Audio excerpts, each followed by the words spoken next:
Mes frères, mes soeurs, je suis là de nouveau encore. Vous savez, je viens de faire un petit arrêt pour pouvoir donner le temps aux gens de pouvoir regarder ce petit morceau que je viens de faire. Donc, je vais continuer le point 4, petit b, qui est l'apport humain, c'est-à-dire les fils d'Afrique dans la Bible, ceux qui ont joué le rôle important dans la Bible. Donc, nous venons d'entamer le point B et je suis arrivé sur le cas ou bien le patriarche Abraham. C'est le point 3. Donc, le patriarche Abraham, j'ai déjà, dans l'une de mes études antérieures, montré que Abraham est de la race noire. Donc, quand je faisais la lumière sur la vraie origine du patriarche Abraham, je vous demande, mes frères, de regarder encore cette vidéo. C'est une vidéo très, très ancienne, mais je crois que ça va vous donner encore beaucoup d'idées parce que j'ai expliqué pourquoi Abraham est d'origine noire ou bien pourquoi Abraham est mélanodème. Donc, lumière sur la vraie origine d'Abraham. C'est ça le titre. Donc, mais nous allons lire un extrait de texte du bouquin de l'Exode, de Mésode et Roger Sabat, qui nous montre l'origine égyptienne du nom d'Abraham. Donc, j'ai déjà montré que Abraham est noir. Ça fait longtemps, ça fait très longtemps. Peut-être au mois de septembre passé, ça fait une année presque, que j'ai déjà fait cette étude, cet intitulé qui montre qui nous dit lumière sur la vraie origine d'Abraham. Maintenant, le bouquin Roger Sabat nous montre encore que Abraham est d'origine égyptienne. Donc, on va lire l'extrait du bouquin Mésode et Roger Sabat à la page 272 et 273. Donc, je vais lire quelques mots ici que je vous invite à suivre attentivement parce que il va nous montrer que Abraham est égyptien en tenant compte du phonétique de son nom. Le nom Abraham signifie en hébreu père des nations ou père de la multitude. C'est comme ça eux ils disent. Ton nom ne sera plus dans Genèse 17, verset 15. Dieu dit à Abraham, tu ne donneras plus, non, c'est pas ça. On ne t'appellera plus Abraham, mais ton nom sera Abraham, car je te rends père d'une multitude. Donc c'est ça qu'on nous a écrit. Donc c'est ça qui se trouve encore. Ton nom ne s'énoncera plus désormais Abraham. Ton nom sera Abraham, car je te fais le père d'une multitude de nations. Amon. Je ferai, c'est-à-dire Amon. Abram. Amon. Je te ferai de toi des nations et des rois seront tes descendants. Seront tes descendants. Donc Ab veut dire père pour les Hébreux. Et puis Amon, c'est Dieu. Amon. Donc le nom d'Abraham devient Abraham. Le nom d'Abraham devient Abraham. Et quand on écrit tout ça là, on voit que dans Abraham, il y a maintenant une lettre qui est glissée qu'on appelle He, qui est le grand Dieu.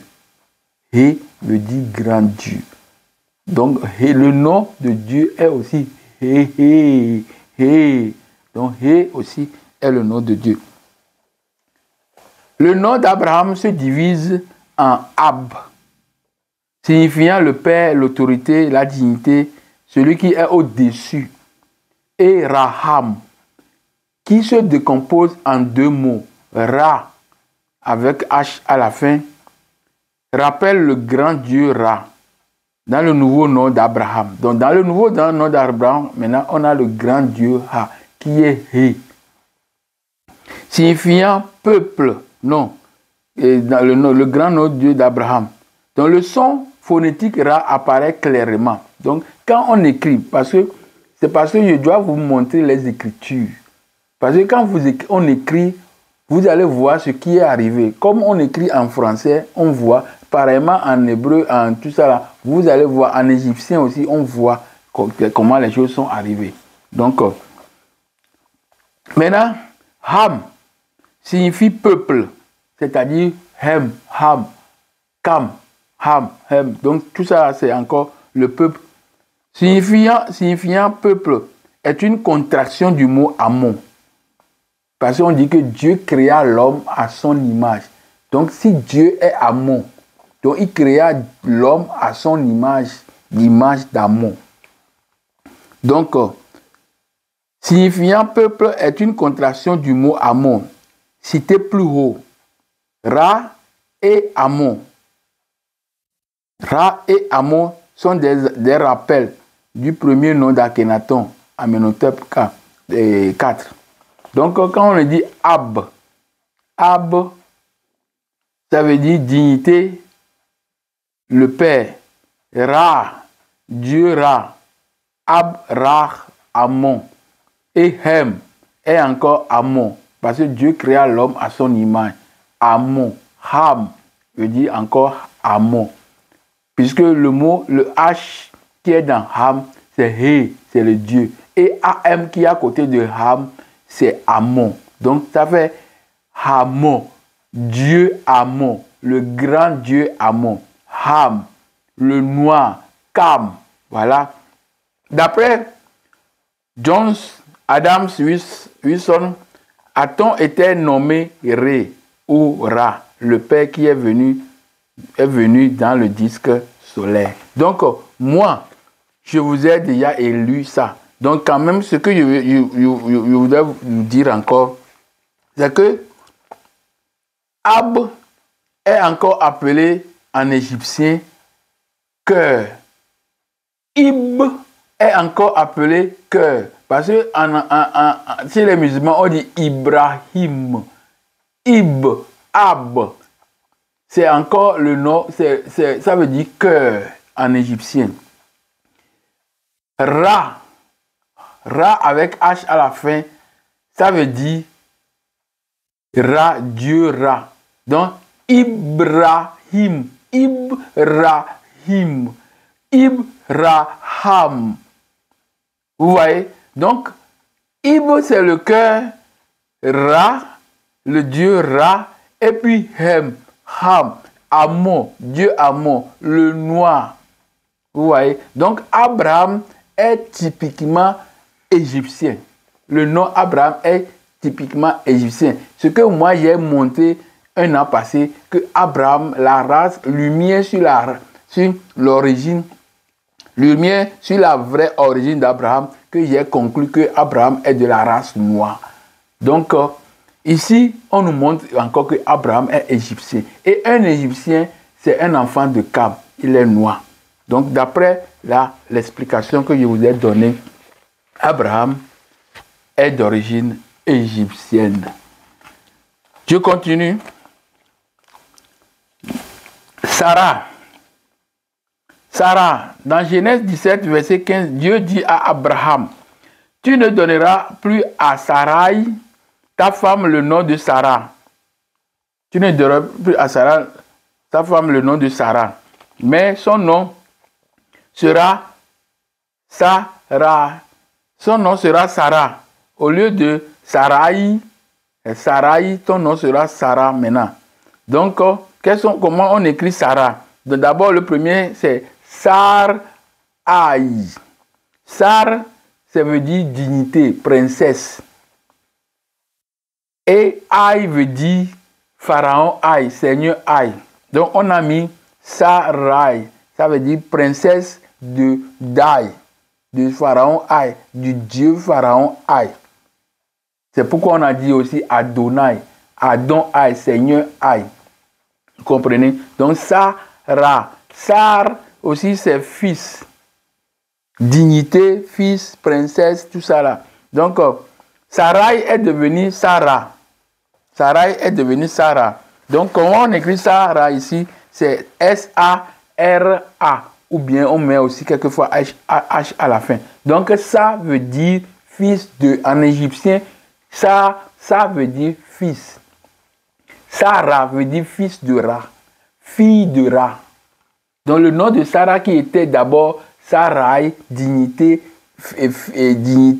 et princesse de Aï, Seigneur Aï, est devenue maintenant fille de Ra. Vous voyez, fille de Ra, et non plus fille de Aï, mais fille de Ra, le grand Dieu. Voilà, Sarah, c'est typiquement égyptien. Nous parlerons de Agar. Agar, la deuxième femme d'Abraham. Dans Genèse 16, verset 3, alors Sarai, femme, ou bien Sarah, femme d'Abraham, prit Agar l'égyptienne, sa servante, et la donne pour femme à Abraham, ou bien Abraham, son mari, après que Abraham eut habité 10 années dans leur terre de Canaan. Donc, Sarai qui va donner sa servante. Donc tout ça là, j'ai déjà montré dans mes vidéos avant que Abraham arrivé en Égypte, il ne peut pas, il est déjà il n'est pas égyptien d'après la Bible, mais d'après les recherches, il est égyptien.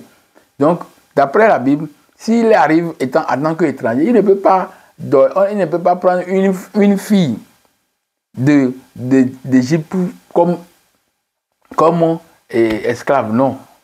C'est aujourd'hui qu'on fait des choses comme ça. Les Blancs sont arrivés dans nos pays, ils nous prennent comme esclaves.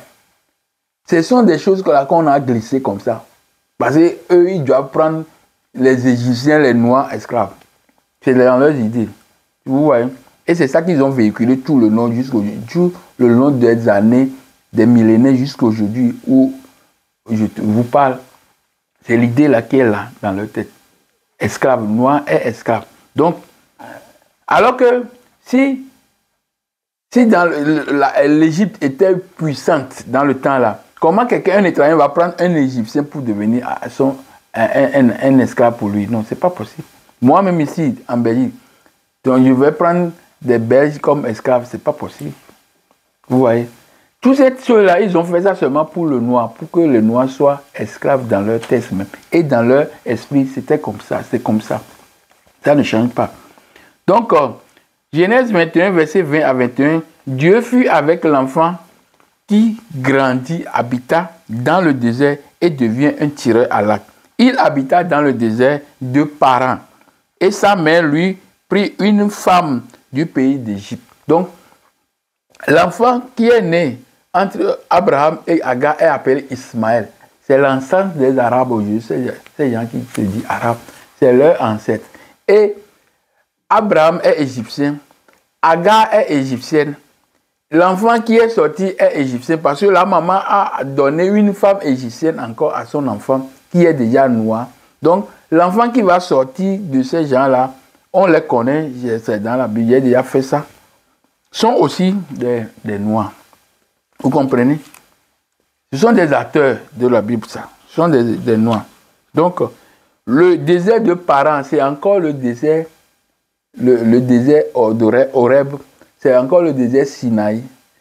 Tout ça là se trouve dans le triangle, le bras de ciseaux de la mer Rouge. Les deux là, ça appartenait à l'Égypte. J'ai déjà fait une vidéo sur ça en disant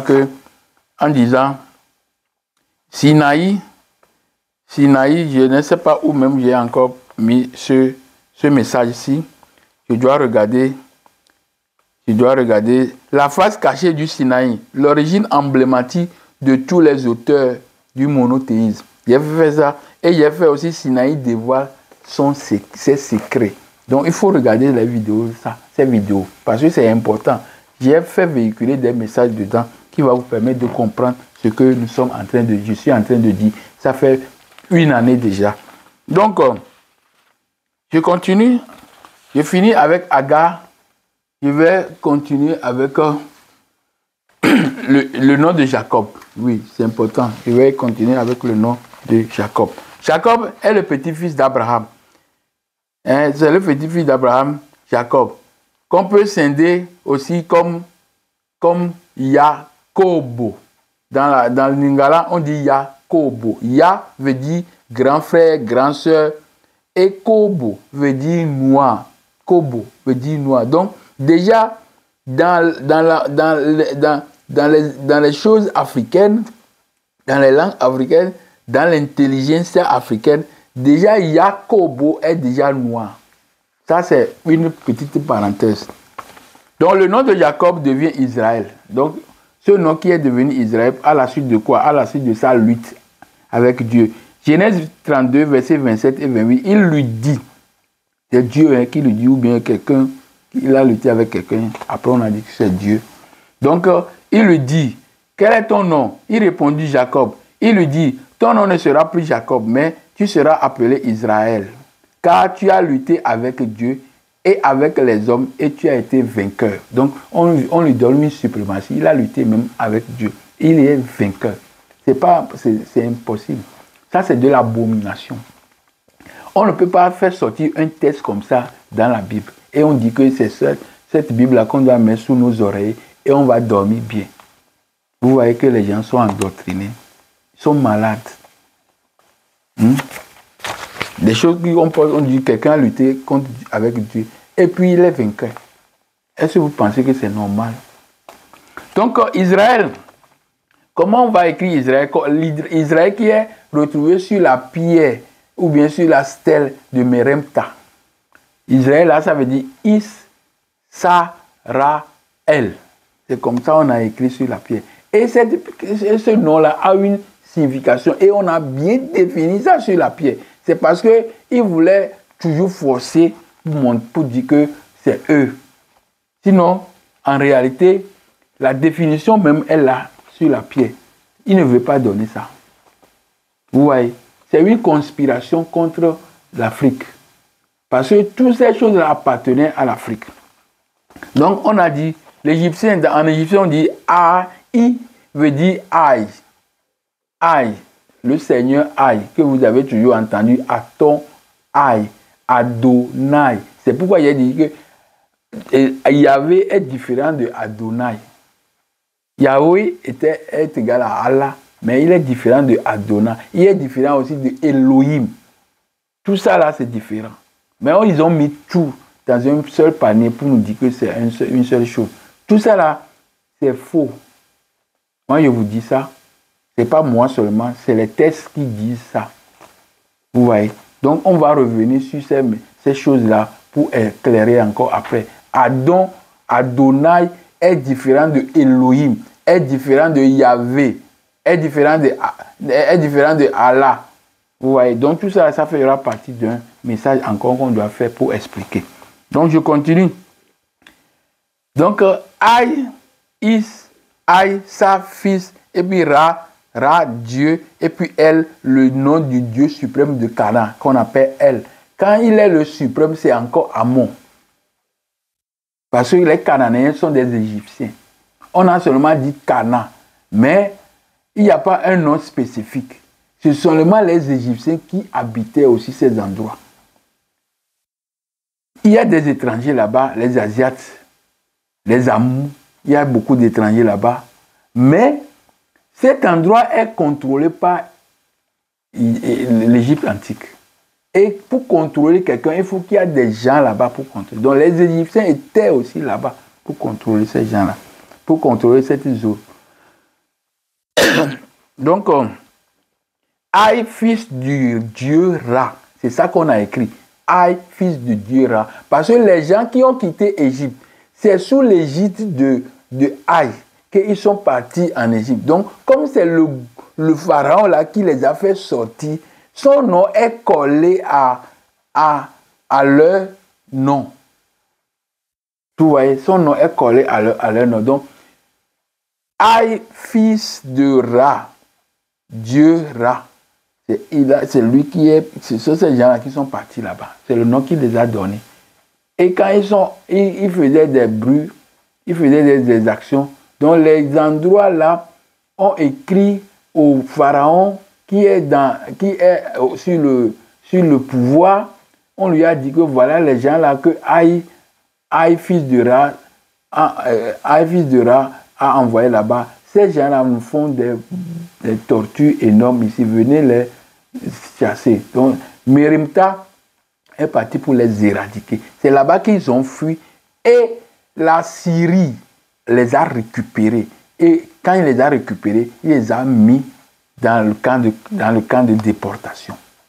J'ai fait déjà une histoire comme ça. Je devais encore faire la même histoire, mais dans un petit temps, pour pouvoir expliquer encore bien, avec des dates à l'appui.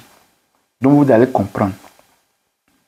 Donc les 12 fils de Jacob, maintenant on est sur le 6e point, 12 fils de Jacob, sont confondus aux Égyptiens. Donc quand ils ont parti pour les funérailles de Jacob, Jacob a réclamé que, c'est comme ça qu'ils ont dit, on savait qu'en Égypte, il n'y avait pas eu de Jacob. Toutes ces histoires-là, il n'y en a pas. Parce qu'on n'a jamais inscrit ça sur aucun papyrus égyptien qui avait eu des présents de noms comme ça en Égypte. Il n'y en a pas. On a fouillé jusqu'aujourd'hui. Que je vous parle, il n'y en a pas. Donc, dans le récit, les Égyptiens sont les enfants de Jacob. Les enfants de Jacob sont les 12 tribus.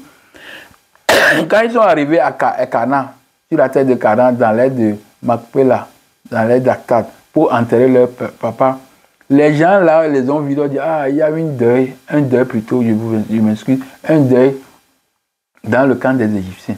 Donc en voyant les gens, ils savent que ce sont des Égyptiens. Alors que ces gens qui sont là, on nous dit que ce sont les fils de Jacob qui sont venus pour enterrer. En plus, il y a quelques Égyptiens qui les ont accompagnés. Donc quand on a vu tous ces gens-là, on a dit que c'est les Égyptiens qui sont là. Donc ça veut dire que déjà, le peuple là, les 12 tribus de Jacob sont considérés ou bien sont vus comme Égyptiens. Le numéro 7, c'est l'exemple des versets de Sophonie 1, Jérémie, tout ça que je vous ai lu, que les Sophonie est fils de Couche, fils de Gédalia, fils d'Ézéchias, fils de Josia. Tout ça là, ce sont des Juifs dont la Bible parle. Mais ce sont des Couchites. J'ai déjà montré ça dans tout ce que j'ai fait maintenant, au début. Donc le point 8, Bathsheba. Bathsheba, c'est la femme de Uri, la mère de Salmon. Cette femme que David a récupérée. David demanda, dans 2 Samuel 11, verset 3, David demanda qui était cette femme.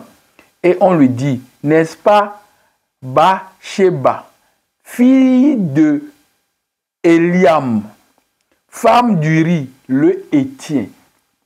Le Héthien, c'est un des enfants de Canaan. Donc les Cananéens sont aussi des Égyptiens.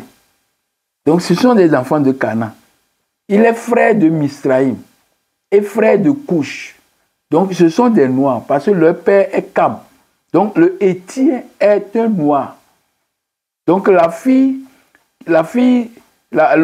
femme de Salmon qui a donné naissance à la femme de David qui a donné naissance à Salmon est un Couchite, est un Cananéen.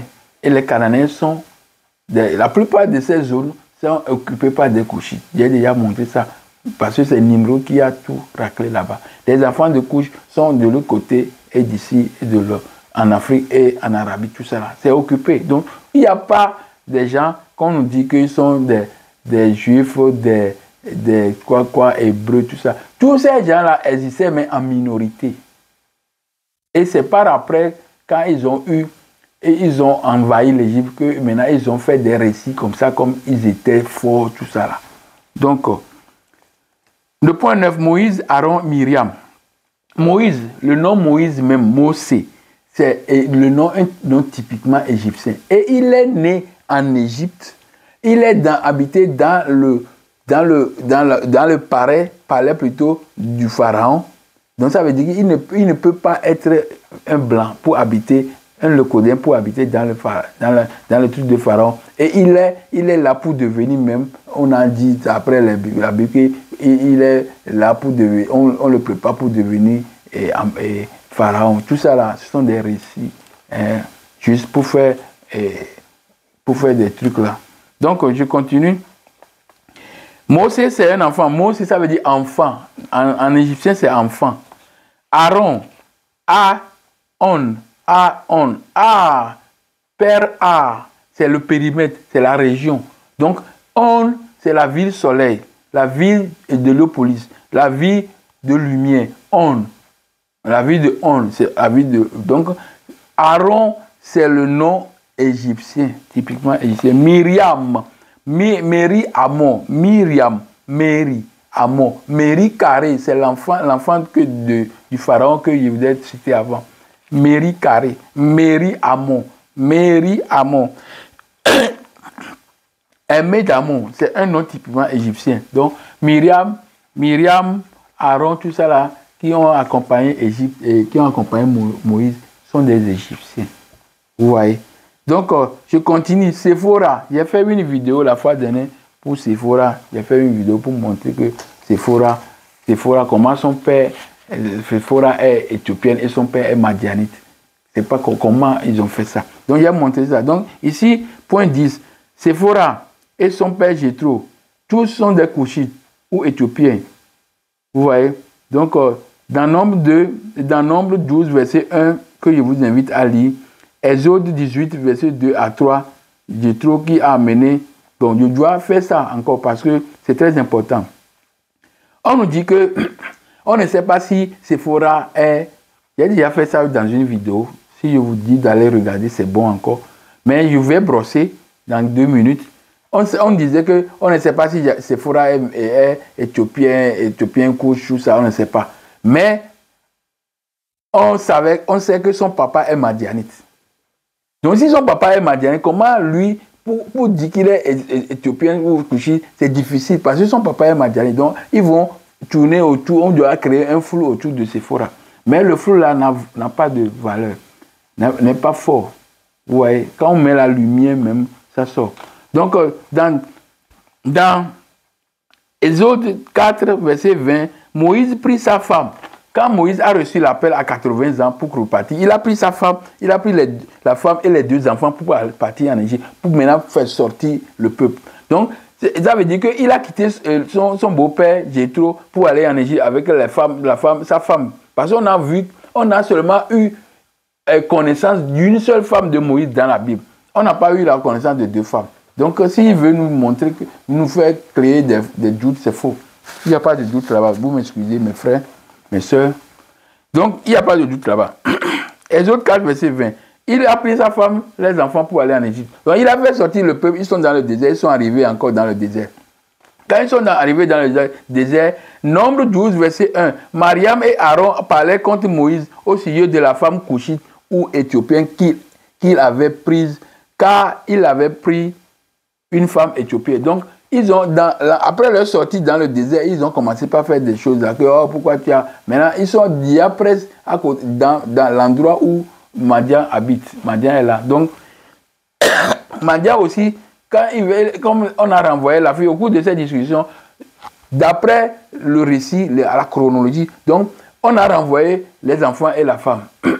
Donc, ils sont rentrés au pays chez le papa madianite. Donc, Madian, quand il a appris qu'ils sont arrivés dans le désert, lui aussi, il a pris les femmes et les enfants pour aller. Donc, il n'y a pas d'autres femmes qu'on peut dire, on peut insérer ici, comme il y a une inconnue, femme inconnue ici, il n'y en a pas. Donc, c'est seulement Séphora, elle est couchite, elle est noire. Laban habite pendant Aram, c'est un araméen. Tout comme Abraham, tout comme Jacob.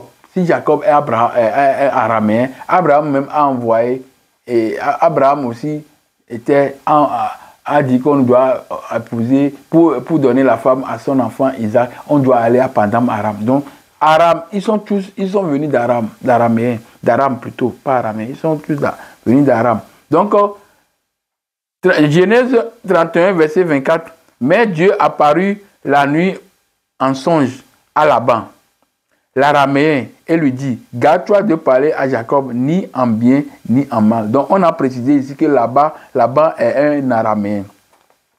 Donc, Jacob aussi, dans Deutéronome 26, versets 5 à 6, je vais lire ça. Deutéronome 26, versets 5 à 6. Deutéronome 26, versets 5 à 6, on dit quoi? Tu prendras encore la parole et tu diras devant l'Éternel ton Dieu, mon père était un araméen nomade. Il descendit en Égypte avec peu de gens et il y fixa son séjour. Là, il devint une nation grande, puis puissante et nombreuse. Donc, c'est un araméen. Jacob aussi est pris comme araméen, est considéré comme araméen natif. Donc, Aram, il dit que c'est l'enfant de Sem. Et Aram, ce sont des Couchites. Parce que pourquoi? Couche, Assur, tout ça là, les gens qui habitent là-bas, c'est Couche qui est dans Genèse 10, verset 8 à 12, c'est Couche qui a créé tous ces endroits. Quand Couche crée ces endroits, il crée les endroits, les villes, tout ça, pour ses propres frères de sang et de peau, pour leurs noirs. Donc, ils sont tous noirs. Vous voyez? Donc, là-bas est noir. Nous parlerons aussi de, verset 12, nous parlerons aussi de l'eunuque. On a dit eunuque éthiopien qui a fait voyage à Israël pendant le temps de Pentecôte. Et il revenait, et Philippe là. Il a pris la parole là-bas. Il est parti là-bas. Lui est noir, éthiopien noir. Il est parti à Jérusalem dans le temps là. Pour faire quoi? Donc, on nous dit que il est noir. Donc, il est noir. Il est noir déjà, on a dit éthiopien. Donc, éthiopien, eunuque éthiopien de la reine de Séba. On a dit Séba aussi, et la reine de Séba aussi, Candace, a aussi visité Salomon, tout ça là, pour dire qu'on veut faire éloge. Tout ça là, ce sont des écrits fantastiques. Ils ont fait des créations comme ça pour pouvoir nous donner la grandeur à Salomon. Salomon, tout ça là, on n'a jamais vu le tombeau. Pourtant, on a dit qu'on les a tous enterrés à côté de leurs ancêtres. Mais tout ça là, on n'a jamais vu tout ça là. Mais par contre, on a vu nos ancêtres, Toutankhamon, Akhenaton, Ramsès, tous nos ancêtres qui étaient pharaons, on a leur momie. C'est déjà une preuve qu'ils ont habité là-bas. Et ils sont vivants encore dans nos esprits. Apôtre Paul, dans Acte 13, dans l'église d'Antioche, il y avait Paul. Et Paul là, quand on l'a arrêté, le tribun dit, tu n'es pas égyptien. Parce que quand il a dit, il a dit, toi tu n'es pas égyptien. Toi tu n'as pas amené les gens pour la foi dernière. C'est pas toi qui est égyptien là, qui a fait des trucs comme ça. Donc un égyptien a la peau noire, pas la peau claire, comme on a aujourd'hui. Donc apôtre Paul même est traité dans la Bible comme étant un noir, un égyptien.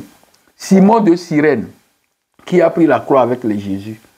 Simon de Cyrène, il fait quoi à Jérusalem là-bas? Il fait quoi à Jérusalem? On va dire qu'il est esclave. C'est pourquoi on l'a pris pour qu'il prenne la croix avec Jésus. Vous voyez, tout ça là. Donc, il y a aussi, dans l'église d'Antioche, Siméon le Noir, le Niger, Niga. Il fait quoi là-bas à Antioche, en Turquie? Tous ces endroits, jusqu'au niveau de la mer morte, au pourtour de la mer plutôt noire. Ce sont les Africains qui sont là-bas. Et Hérodote a montré que tous ces gens qui habitaient autour de la mer noire, ils ont des cheveux noirs, ils ont crépus, tout ça là, ils ont montré ça. Et Hérodote, moins 400 avant notre ère, il a montré que là-bas, il y a autour de la mer Noire, il y a des Africains là-bas, c'est eux qui contrôlaient. Et la frontière de l'Égypte antique était jusqu'à ce niveau-là, pour pouvoir bloquer le Codem de ne pas venir. Mais compte tenu de leur manière d'agressivité, donc ils sont arrivés, et aussi notre amour pour leur donner du manger, parce qu'ils n'en ont pas dans le temps là. Le numéro 12, nous parlerons aussi, numéro 13, nous parlerons de Sceaux, le roi Sceaux. Quand on lit 2 Rois 17, verset 4, le roi Sceaux, on a dit Sceaux. Nous savons qu'en Afrique, chez les Guinéens, tout ça, on appelle des gens Sceaux, même dans les pays, dans les Ouest africains, on a des gens qui s'appellent Sceaux. Tahaka, dans la Bible, on a Tahaka, 2 Rois 12. Oui, Taraka, c'est aussi un roi éthiopien dans la Bible, mais il est pharaon aussi d'Égypte. C'est un noir. Ils ont fait beaucoup de choses là-bas. Le roi Nekao, dans 2 rois 23, 29, 34, qui a tué, dans la Bible, on a dit que Josia est sorti, quand lui, il veut marcher sur Assyrie, Josia est sorti, et puis il a tué. Voilà, il a tué Amegiddo.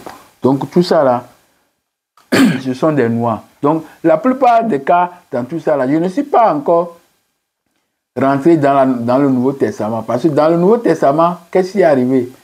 Quand il y a eu la prise de tous ces endroits par les Romains, alors ils ont commencé par changer le nom des gens. Donc la plupart de ces noms de noirs sont changés en nom à... Excusez-moi. Ils ont changé nom. Et nom français, nom latin, tout ça là. Donc on a changé beaucoup de gens, leur nom pour devenir des Romains, des Latinos, des Latins, et puis des Français, tout ça là. Donc normalement ce sont des noms africains qui devaient être là-bas. C'est parce qu'ils ont changé ça. Mais le cas de Jésus, Marie, Joseph, tout ça là, c'est déjà réglé. Parce que tous si leurs ancêtres sont des Couchites, je ne pense pas pourquoi eux ils ne seront pas des Couchites. S'ils sont même dans le cas d'Obama, il est toujours noir. Comprenez? Donc, le cas de Marie, Joseph, tout ça là, je ne veux même pas discuter de ça. Parce que leur ancêtre est déjà noir. Donc, ça veut dire qu'eux aussi, ils doivent être noirs. Donc, c'est ça. C'est mon point de vue. La plupart des cas, le royaume d'Israël a toujours sollicité aussi l'aide d'Égypte dans toutes les circonstances. Il est aussi une terre d'accueil pour les Israélites. Vous voyez, l'Égypte est une terre d'accueil. Jésus, là, on a dit que Jésus a fui avec sa maman, son père adoptif, pour venir en Égypte. L'Égypte est une terre d'accueil. Il y a Hada, Jéroboam, tout ça là, ils ont fui pour venir en Égypte. Donc je vais lire Ésaïe 31, verset 3. L'Égyptien est homme et non Dieu. Ses chevaux, sa chair, ses chevaux, sa chair ne sont pas esprits. Quand l'Éternel, je lis, je vais lire parce que j'ai omis quelque chose. Ésaïe 31, verset 3. Ésaïe 31, verset 3. Je lis. L'Égyptien est homme et non Dieu. Ses chevaux sont chair et non esprit. Quand l'Éternel étendra sa main, le protecteur chancellera, le protégé tombera, et tous ensemble, ils périront. Donc, il dit que l'Éternel va faire périr celui qui porte toujours le soutien à Israël. Donc, le jour que Dieu va étendre sa main et l'Égypte va chanceler, donc les deux vont tomber et les deux périront. Donc, l'Égypte est toujours une terre, il est toujours un soutien pour un peuple qui se trouvait dans le Canaan là-bas. Ce ne sont pas des gens, comme on nous dit aujourd'hui, qui sont des Égyptiens, qui sont des Hébreux, tout ça, non. Parce que le président Sadat a dit que vous êtes sortis ici pieds noirs. Comment vous allez revenir pieds blancs? Nous n'allons jamais vous accepter. Vous voyez. Donc c'est un mot d'un président d'Égypte. Il est le grand pharaon. Quand on l'a tué, celui qui a tué a dit que je viens d'abattre ou bien de tuer le grand pharaon.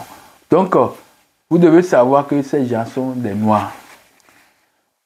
Comme nous venons de découvrir que les majeurs acteurs dans la Bible hébraïque et chrétienne sont tous africains, c'est-à-dire égyptiens, éthiopiens pour la plupart. Je rappelle que la notion d'Éthiopie ou Couchite fait référence à l'Afrique entière, à l'exception de l'Égypte ancienne. Nous devons savoir que l'Égypte antique est composée de l'Égypte actuelle. Je veux parler de l'Égypte antique, l'Égypte ancienne. Quand on entend parler d'Égypte, c'est quoi l'Égypte réellement? Quelle est la limitation de l'Égypte, la situation de l'Égypte? Donc, nous devons savoir que l'Égypte antique est composée de l'Égypte actuelle, plus les deux Soudans et tout Canaan Canaan est composé de Palestine, Israël, Jordanie, Liban et une partie de la Syrie. Et toutes les régions autour du fleuve, autour des fleuves Euphrate et Tigre. Ces limites sont connues dans la Bible. Quand nous lisons 2 Rois 24, verset 7, je vais lire 2 Rois 24, verset 7. 2 Rois 24, verset 7. Je lis 2 Rois 24, verset 7. Je lis. Pardon, je vais m'excuser. Verset 7. Le roi d'Égypte ne sortait plus de son pays car le roi de Babylone avait pris tout ce qui était au roi d'Égypte, depuis le torrent d'Égypte jusqu'au fleuve Euphrate. Je vais lire aussi Genèse 15, verset 18, concernant Abraham. Quand Dieu lui donnait les terres qui appartenaient déjà à des gens. Comment on peut donner quelque chose qui appartient à quelqu'un déjà? Comment? Tu prends quelque chose, tu donnes quelque chose qui appartenait déjà à quelqu'un. Est-ce que tu es vraiment Dieu pour faire ça ou bien tu es démon? Parce que c'est vous qui avez même créé démon. Donc ça veut dire que le Dieu là est encore démon. C'est ça, hein? Parce qu'un Dieu parfait ne peut pas dire que ce qui est pour autrui, prends, je te donne ça cadeau, prends. C'est quel Dieu ça? Donc, verset 18, Genèse 15, verset 18. En ce jour-là, l'Éternel fit alliance avec Abraham et dit, je te donne ce pays à ta postérité, depuis le fleuve d'Égypte jusqu'au grand fleuve, au fleuve Euphrate. Donc ça veut dire que tout ce territoire qui est Canaan, qui est déjà géré par Misraïm, Égypte, appartenait déjà à l'Égypte. Donc c'est ça. C'est ça comme ça veut dire. Hein? Ce n'est pas fini encore. Ça veut dire que tout ce que je dis n'est pas encore fini. Car malgré que les fils d'Afrique ont joué un très grand rôle à l'intérieur de la Bible, ils ont aussi bien évidemment joué un très grand rôle dans l'implantation de cette doctrine jamais pratiquée de cette façon par leurs ancêtres. Donc, malgré que ils ont joué, les Africains, les fils d'Afrique ont joué des grands rôles dans la Bible, à l'intérieur même de la Bible. Donc, à l'extérieur même de la Bible, c'est-à-dire pour ceux qui étaient les fondateurs de cette religion, de cette théologie que nos ancêtres n'ont jamais pratiquée, c'est les Africains encore eux-mêmes qui ont fait qui ont aidé ou bien qui ont géré pour faire asseoir cette théologie jamais pratiquée par leurs ancêtres. Comment toutes ces notions africaines sont connues des Asiates et des Occidentaux? Donc, comme je dis que tout ça n'est pas fini, il y a aussi l'apport maintenant humain, c'est toujours l'apport humain, les fils réels même encore, qui ne sont pas dans la Bible, mais à l'extérieur de la Bible, qui ont encore joué des rôles. C'est ça que je veux entamer maintenant. Pour répondre à cette question, c'est-à-dire la question que je viens poser, comment toutes ces notions africaines sont connues des Asiates et des Occidentaux? Parce que les deux là, c'est eux qui ont joué le rôle dans les histoires de chrétienté, du judaïsme, tout ça, même jusqu'au islam. C'est tous ces gens qui ont joué le même rôle. Les Asiates ont joué le rôle du christianisme et le rôle de l'islam, et en même temps judaïsme. Et les Occidentaux sont appelés Édomites. Ils ont joué le rôle pour la chrétienté. Donc pour répondre à cette question, nous allons lire le fascicule de Omotouré, Kalala Omotouré à la page 46 et 47. Nous allons lire ce fascicule rapidement à la page 46 et 47. On va lire ce qu'on dit ici. Il y a 2500 années, c'est-à-dire 2500 années, l'historien grec Hérodote, vers moins 450, l'avait déjà consigné. C'est encore en Égypte qu'est apparue pour la première fois l'idée de l'immortalité. Dans un texte sacré kamite, le livre de l'Andouate. Donc les textes là, tous ces textes là se retrouvent dans la Bible. Le livre de l'Andouate, livre de au-delà. Il est dit qu'Osiré est né, mort, ressuscité, pour guider le troupeau de rats, les hommes, vers la vie éternelle. C'est le même cas qu'on a imputé à Jésus. Il est mort, ressuscité, pour guider nous vers le Dieu créateur. Donc c'est le même, c'est Osiris qui a fait ça il y a des milliers d'années. Le point 2. L'égyptologue anglais Wallis Budge rappelle que le personnage central de la religion égyptienne était Osiris et l'élément clé de son culte était la croyance en sa divinité, la mort, la résurrection et le contrôle absolu des destinées des corps et des âmes des hommes. Le point central de la religion osirienne était l'espérance de la résurrection dans un corps transformé et l'immortalité. Donc c'est la même chose que l'Église catholique a fait circuler. Le corps glorieux, tout ça là, l'immortalité, tout ça là. Donc c'est la même chose. Budge ajoute encore que les Égyptiens croyaient en un Dieu, Osiris, qui vécut sur la terre et connut une mort horrible, puis ressuscité d'entre les morts. Il ne fait aucun doute que les idées et représentations de certaines sectes chrétiennes découlent directement des Égyptiens. Ouais. Eux, ils écrivaient ça avec des preuves. Dans la revue Le Monde des religions, l'égyptologue Yann Assmann partage cette analyse en ajoutant que la résurrection d'Osiris fut appliquée à Jésus par les chrétiens.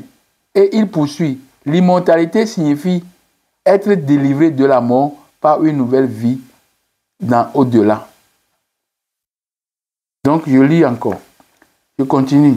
C'est le même constat que dresse Olivier Beauregard en spécifiant qu'en parlant des cérémonies de culte égyptiennes, nous en avons indiqué plusieurs qui ont servi de modèle aux cérémonies du culte chrétien.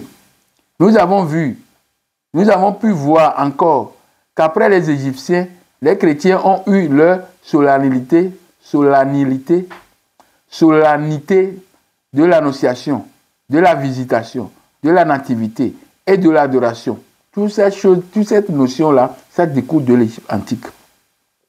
La notion de l'annonciation, la notion de la visitation, la notion de la nativité, la notion d'adoration. Et dans l'ordre des mystères, la Trinité chrétienne a son modèle dans la triade égyptienne. Donc parce que la Trinité est déjà pratiquée en Égypte bien avant. L'incarnation du Christ, son précédent égyptien. L'incarnation du Christ, son précédent égyptien dans l'incarnation d'Osiris. Donc, l'incarnation du Christ est toujours une copie de l'incarnation d'Osiris. Il n'est pas même jusqu'à la rédemption. Le mystère capital des croyances chrétiennes qui n'a pas son germe accusé dans la région des prêtres de Thèbes et de Memphis. Donc, tout ce qu'on vient de citer ici sont des choses qui appartenaient à l'Égypte antique. C'est pourquoi j'ai fait déjà les tests, l'origine des tests égyptiens. Il a parlé de beaucoup de choses déjà. Donc, je termine avec le livre. C'est cela qui s'explique. C'est cela qui explique qu'en bien des points révèle l'égyptologue Grégoire Colpacci. La religion égyptienne a inspiré les religions juives et chrétiennes.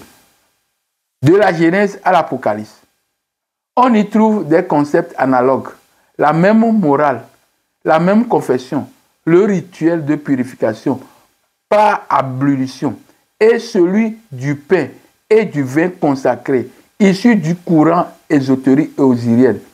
Le christianisme vulgarisé et figé en dogme a perdu toute sa vitalité. Donc, avec le dogme, tout ça là, ils ont perdu leur vitalité. Ils ont fait le plagiat, oui, mais ils ont créé des dogmes en créant Jésus à la place de Osiris. C'est pourquoi le monsieur a dit qu'ils sont passés à côté de la plaque en criant, en faisant des dogmes, en faisant de quelqu'un Osiris. Vous voyez? Donc, c'est ça leur chute. Parce qu'ils ont fait le plagiat, oui. Le plagiat, c'est bon. Mais il ne faut pas faire le plagiat pour toi-même, non. Je continue. Je continue toujours, mes frères, mes sœurs. Après avoir lu les points de vue de ces différents historiens et écrivains, nous pouvons maintenant dresser une liste exhaustive de ces différents fils d'Afrique qui ont aidé ces profanes, parce que ce sont des profanes, ils ne connaissent pas beaucoup de choses concernant l'adoration de Dieu. Ce sont ces profanes à s'asseoir, plutôt à asseoir cette religion dite monothéiste dans l'histoire de l'humanité. Donc, nous allons faire une liste de ces gens-là. Voici ces dirigeants d'Afrique qui ont aidé à implanter ces histoires.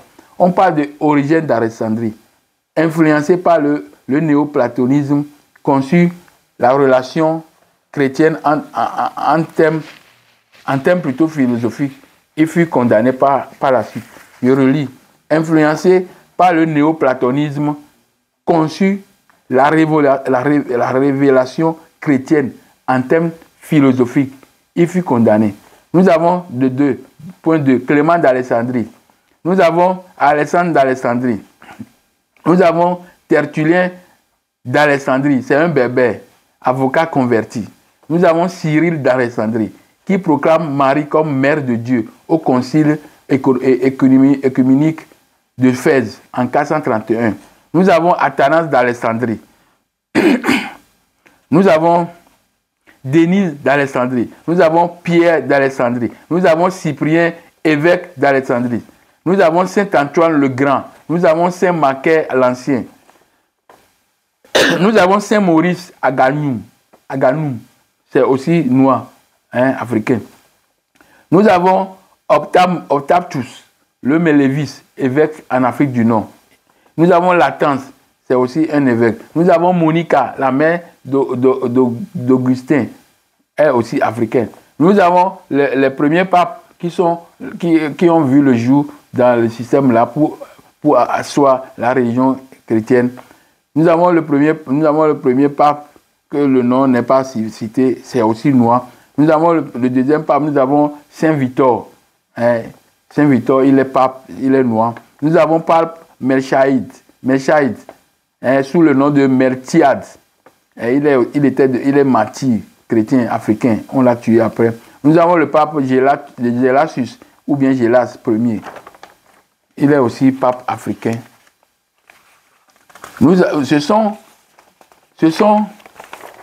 Ce n'est pas encore fini jusqu'au moment où je vous parle.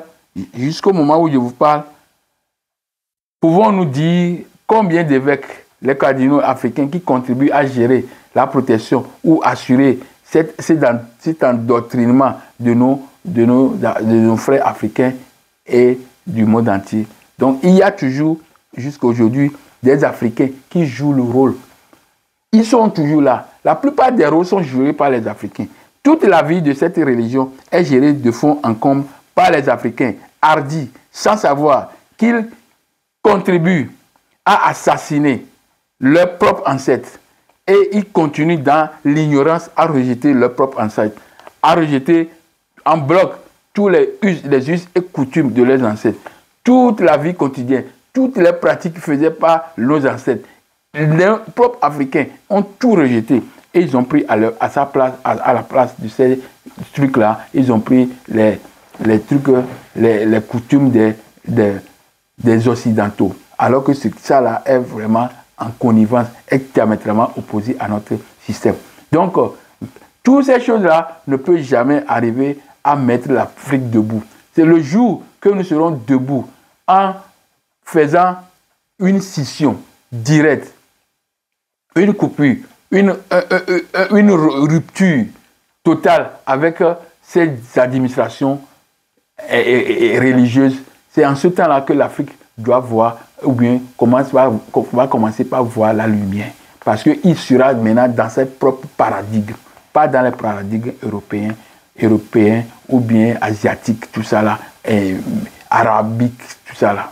Vous voyez, L'Afrique est tout sauf lui-même. Il a tout fait, tout sauf lui-même. Lui-même, il a tout rejeté. Tout ce qui est pour lui, il a mis ça de côté. Il suit les gens. Il dit que lui, il aime toi. Ce n'est pas impossible. Comment tu peux être une autre personne? C'est impossible. Nous sommes nés individuels. Donc l'Afrique est dans sa individualité, elle-même. Pas Europe, pas occidentale, pas asiatique, pas arabe, tout ça là. L'Afrique doit être l'Afrique elle-même. Les racines africaines doivent être les racines africaines, pas une autre racine. Donc nous allons parler aussi de l'apport géographique. C'est très important de parler de l'apport géographique. Et dans cet apport, j'ai promis de faire une petite conclusion. Donc je reviens encore un petit temps. Vous me donnez encore la troisième partie. C'est très important. Donc je reviens pour finir ce message avec l'apport géographique.